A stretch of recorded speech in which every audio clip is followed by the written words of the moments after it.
Bakunze ibiganiro byacu twongeye kubasuhuza. Kubera intambara iri kubera mu burasirazuba bwo hagati ihanganishije Hamas ndetse na leta ya Israel. Ibyo byateje ihagarikwa ryizihizwa ry'ibirori bya Noheli mu gihugu cya Palestina bikozwe n'urusengero rwa Bethlehem. Nyuma yo kugaragaza ko mu gihe cyo kwizihiza ibirori byo kwizihiza ivuka ry'umwana Yesu, abandi bana bo mu gace k'intara ya Gaza baba bamerewe nabi, bitashoboka ko bizihizanya ibi birori n'abandi bana, byatumye umuyobozi w'urusengero rwa Bethlehem ahitamo guhagarika izihizwa ry'ibi birori muri iki gice cya Bethlehem, ndetse bakaba basaba ko binakunze amahanga yose ku isi batera ikirenge mu cyabo bakafatana ikiganza bakabafasha kwamagana intambara Israel ikomeje kugaba mu gace ka Gaza, aho iri kwica abaturage ndetse n'abana batoya. Urusengero rwa Bethlehem rubarizwa mu gihugu cya Palestina, rukaba ari niryo zingiro ry'amateka ya Yesu Kristo. Rukaba rwatangaje ko rwifatanyije n'impinja ndetse n'abana bose bo muri Gaza bakomeje kwicwa n'ingabo za Israel, bavuga ko Yesu atavukiye umuriro ndetse n'amasasu n'intambara ikomeye gutya. Nyamara amateka agaragaza ko ubwo Yesu yavukaga akavukira muri kano gace ka Israel, icyo gihe yavutse nabwo icyo gihugu cya Israel cyakolonizwaga n'ubwami bw'abami bw'abaromani. Umuyobozi w'icyo gihe yitwaga Herode, akaba yaramenye amateka y'uko mu gihugu cyavutse undi mwana, uwo mwana kandi akavuka ari umwami. Igihe iyo nkuru yayihawe n'abanyabwenge batatu bari baje bayobowe n'inyenyeri, bamaze kugira ibwami basanga si umwami yavukiye. Nuko ngo inyenyeri irongera abayobora ibageza ahantu havukiye Yesu, ariko kubera ikikanga umwami Herode yagize, ngo byatumye ashyiraho itegeko ryo kwica umwana wese w'uruhinja wavutse uwo munsi, ngo ndetse n'utarengeje imyaka 3, kugira ngo n'uwo mwami aze kubigenderamo, kuko yaragize ubwoba kaje kumusimbura ku ngoma. Ariko ku bw'amahire ntabwo ariko byagenze, kuko ababyeyi ba Yesu ari bo Yosefu ndetse na Mariya ngo baje gufata umwana wavutse uwo munsi, maze ngo baramuhungisha bamuzana mu gihugu cya Giputa kugira ngo arebe ko yarokoka iyo nkubiri yo kwica umwana ndetse yo kwica n'abandi bana, aho Herode yari agamije ko Yesu nagendera muri iyo nkubiri y'intambara, kubera ubwoba yari agize ko umwami uvutse ashobora kuba yamutera kudeta akamusimbura ku ngoma. Umuyobozi w'urusengero rwa Bethlehem Revera Isaac akaba yatangaje ko ubwo Yesu yavukaga ibihe nubwo byari bikomeye ariko bitari bimeze nk'iby'uyu munsi. Akaba rero gusaba abantu bose ndetse n'amahanga yuko bakifatanya nabo kugira ngo babashe byibuza gufata umwanya basengere impinja ndetse n'ababyeyi bari mu gihugu cya Palestina, cyane cyane mu ntara ya Gaza, ngo bakomeje kwicwa cyane n'ingabo ndetse n'intambara Israel yagabye muri kano gace ka Gaza.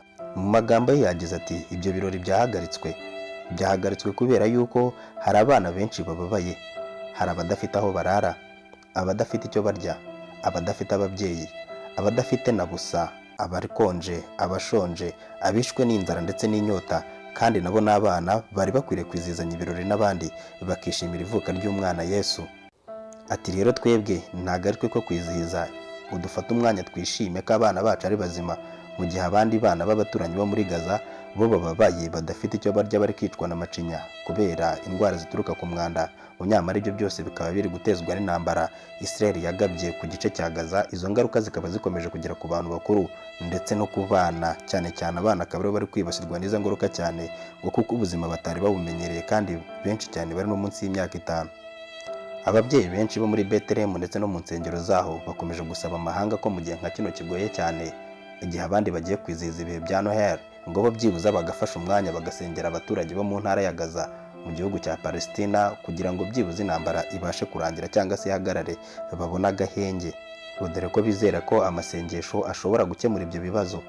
Mu byumweru 2 bishize, abaturage b'isi yose bafatanyije nabo mu gace ka Bethlehem banditse baruwa bayoherereza Perezida Joe Biden wa Leta Zunze Ubumwe za Amerika ndetse n'andi matorero akomeye cyane muri Amerika, basaba ko byibuza bashyira igitutu kuri leta ya Amerika kugira ngo ibashe guhagarika gutera inkunga ibikorwa leta ya Israel ikomeje gukora mu ntara ya Gaza, babashyigikiye cyane. Ibyo bikaba byaratumye byibuza iyo baruwa n'ubwo yageze kuri Biden itaramenyekana umusaruro wayo icyo yatanga, byibuza ni igice cyo gushyigikira abaturage bo mu ntara ya Gaza, bagaragaza ko ubuzima babayemo ndetse n'abo bana bitari bikwiriye abakristo, kuko umwana Yesu arenda kuvuka, kandi ngo Yesu yavukiye muri ako gace ka Bethlehem.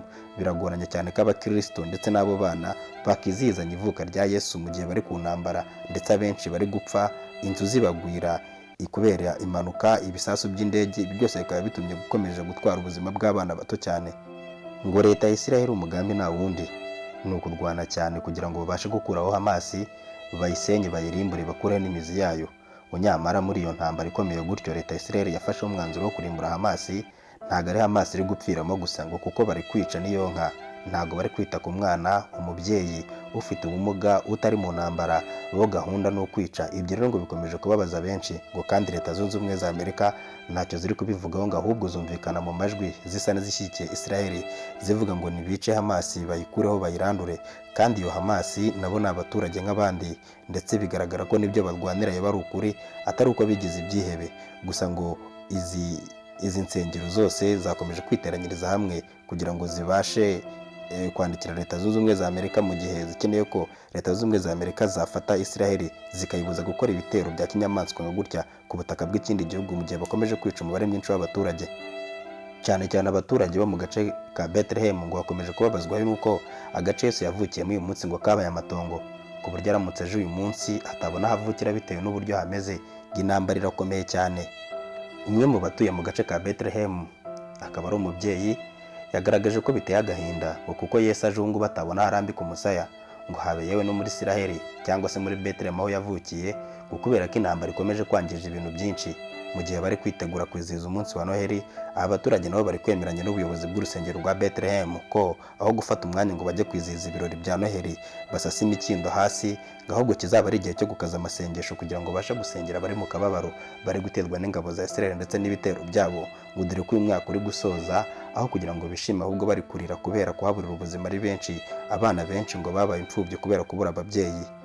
Ibyo bikaba biri gutuma abaturage bo mu ntara ya Gaza bashishikariza amahanga yose ko bishobotse byibuza bakifatanya nabo mu gihe cyo kwizihiza iminsi ya Noheli. Ibyo bihe bakabikuraho, ahubwo bagafata umwanya wo kubasengera, ngo dore yuko bikomeye cyane. Ngo kandi Israel yo ntibyitayeho, gahunda yabo ni ukuza gusenya ndetse no kurimbura, bagakuraho uwitwa Hamas wese. Ngo nyamara muri ibyo bihe bibi bakomeje guteza mu gace ka Gaza, ngo ntabwo ari Hamas iri kubyumva gusa, ngo dore ko n'umuturage, uwonsa, uwonka ndetse n'uruhinja, ngo bose bari guhura n'ingaruka z'ibyo bisasu n'umurindi w'ingabo za Israel zitanoroshye ku rugamba, dore ko iyo zigabye igitero ngo gahunda barimwe ari ukugarukana intsinzi, kandi haduye ari ukumukubita bakamukubitira kutagaruka ndetse no kuteguka. Ibi kandi bikaba biri kuvuga mu gihe intambara ikomeje idateganya gutora agahenge habe namba, ngo kuko ingabo za Israel zo gahunda yazo ni imwe, haba mu kirere, ku butaka, ngo zikomeje kugaba ibitero bifite imbaraga cyane, ngo buri munsi ku munsi indege z'intambara ziramena ibisasu, dore ko gahunda ari imwe ngari kugera mu mujyi wa Khan Younis.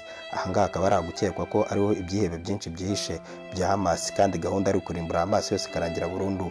Muri urwo rugendo rwabo rero rwo gukuraho Hamas burundu, ngo nta baturage bari kuburira ubuzima, kandi intambara yo bikaba biri kugaragara ko nta gahunda yo kurangira vuba aha ngaha, ahubwo gahunda ari ugukomeza, dore ko Israel yamaramaje ko itazigera ihagarika intambara noneho mu gihe Hamas yaba hakiri n'umwe uhumeka ugifite umwuka w'abazima. Ibyo rero bikomeje gushyira abaturage benshi cyane ariko abana, ngo kuko Israel ibyo ntabwo ibyitayeho, ngo bivuga ko n'uyu mwana ejo n'ejo bundi yabikiye bakaturimbura. Ibyo byose rero biri mu gukomeje guteza impagarara hagati muri kano gace ko mu burasirazuba bw'isi, ngo dore ko hari ibihugu bimwe na bimwe bishyigikiye Hamas ko yakomeza kurwanira uburenganzira bwayo, ndetse na Leta Zunze Ubumwe za Amerika zishyigikiye Israel mu ntambara yatangije. Ibyo bikaba bikomeje guteza umwiryane, niyo mpamvu n'intambara ngo ibiganiro bidashobora kuba ngo bigire umusaruro bibyara, ariko ibyo byose babirenganiramo, nabo bakaba ari abaturage bo mu ntara ya Gaza, ngo dore ko bazira ubusa umunsi ku munsi umusubirizo bakaba bapfa barashweho ibitwaro biremereye cyane, mu gihe Leta Zunze Ubumwe za Amerika yo ntakiri gukora, ngo kandi ikaba ifata Israel nk'umwana wayo. Ibyo bikomeje guteza umwiryane hagati muri abo bayobozi ndetse n'ibyo bihugu, mu gihe abaturage bamarira buri kanya bari kubipfiramo bashyingura, ndetse ngo nabo bari kugwa ku gasozi ku buryo no kubashyingura bitashoboka kubera ibitero by'ingabo za Israel bikomeye. Bikaba byatumye rero ingabo za Israel nazo zongera umurego, kuko ngo zishaka kurangiza intambara vuba, kandi gahunda n'imwe ni ugusiga haduye atagihumeka atakibasha no kureba. Ibyo ni ukuvuga ngo mu mujyi wa Khan Younis ni ukuhagera cyane bihuse, ngo dore ko niyo byasaba indege cyangwa se abasirikare ba Israel bagapfa ari benshi, ngo Israel itazigera isubira inyuma itararimbura Hamas.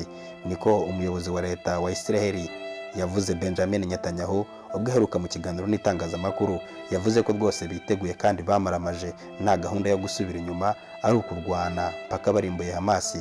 Kagahenge bari batanze kara ko kugira ngo imiti ibashe kugera ku mbohe ndetse n'abababaye imbohe zibashe kuguranwa, abari mu makambi babashe kubona imiti ndetse n'ibiryo. Ariko ibyo ngibyo ntabwo bivuze ko intambara irangiye cyangwa se Hamas irangiye. Intambara bayihaye icyumweru kimwe cy'agahenge kugira ngo abahunga babashe guhunga, abivuza babashe kwivuza, abarwayi babashe kubona ubutabazi ndetse n'imbohe zibasha kuguranwa, ariko ntabwo bisobanuye ko Hamas itagihari. Nicyo cyatumye ako gahenge kakimara kurangira, leta ya Israel yongeye guhagurukana intwaro zayo ikagaba ibitero bikomeye cyane, ikagenda igasanga Hamas muri Gaza nk'uko yari imeze n'ubundi, ikarasa umusubirizo, ikarimbura, igakoresha indege, ikifashisha mu kirere ndetse no ku butaka. Gahunda ari imwe, agace ka Khan Younis kari kubarizwamo ibyihebe byinshi cyane bya Hamas. Aho ngaho ubu ngubu niyo target muri iyi minsi, ngo dore ko ari indege zo mu kirere ndetse n'abasirikare bo ku butaka biri gukoreshwa n'ibifaru byinshi cyane kugira ngo babashe kugenda, babashe kugera muri agace ka Khan Younis mu gihe kari gukekwamo ibyihebe byinshi cyane. Leta ya Israel ngo nta mikino, gahunda ni ugusubirayo uko bazi ko Hamas irangiye. Mu gihe ngo Hamas gikomeje kubaho, ibyo ngibyo ntabwo leta ya Israel izabyihanganira, izarwana kugeza ku mwuka wa nyuma. Ariko ingabo za Hamas nazo urebye ubufasha zifite inyuma mu bitugu bitari kugaragara, buri gutuma zikomeza kwihagararaho nubwo ingabo za Israel zikomeye. Ibyo akaba ari byo bikomeje gutera ubwoba amahanga, kuko nta kimenyetso kigaragaza ko intambara izarangira vuba. Muri iyi ntambara imaze gutwara umubare w'abantu benshi, ikangirikiramo byinshi cyane, ingabo za Israel zaramaramaje, dore ko zagabye igitero zivuye ku butaka bwa Israel mu gihe zari zigiye kwihimura ndetse no kwihorera ku cyo Hamas yari yagabye mu butaka bwa Israel. Ibyo rero intambara byatumye iba ndende, kuko abashyigikiye Hamas ni benshi cyane, kandi nabo bakaba bafite imbaraga, bafite ubushobozi n'amafaranga byo gutera inkunga Hamas kugira ngo ikomeze ibashe kurwanya intambara yayo. Ibyo ariko nanone ntabwo biha Hamas gutsinda intambara, kuko Israel nayo gisanzwe ari igihugu gikomeye cyane kandi giteye ingabo mu bitugu na Leta Zunze Ubumwe za Amerika z'ubuhangange budakorwaho kuri ino si ya rurema mu bigendanye n'intambara ndetse n'igisirikare.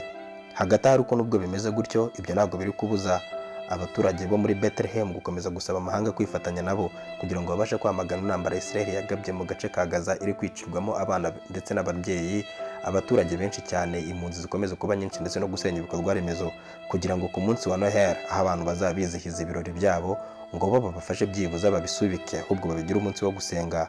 Ibyo bikaba byasabwe n'umuyobozi w'itorero rya Bethlehem, Revera Isaac, asaba ko amahanga yamufasha akamufata mu kiganza bagatera ikirenge mu kindi kugira ngo bakomeze kurwanya Israel bivuye inyuma. Nubwo bitoroshye ariko dutegereje ko ubusabe bwe byibuza niba ari wabandikiye Perezida Joe Biden yagira icyo ivuga kuri ino ntambara iri kuba, maze ibizaba byasubijwe icyo gihe tuzabibamenyesha mu makuru yacu akurikira. Turabashimiye ko mwahisemo gukurikirana Golden Entertainment mu kiganiro cyacu, naho ubutaha mukore subscribe, ukande share, like ndetse na comment kugira ngo tuzabashe kubana no mu biganiro byacu bikurikiyeho. Ciao.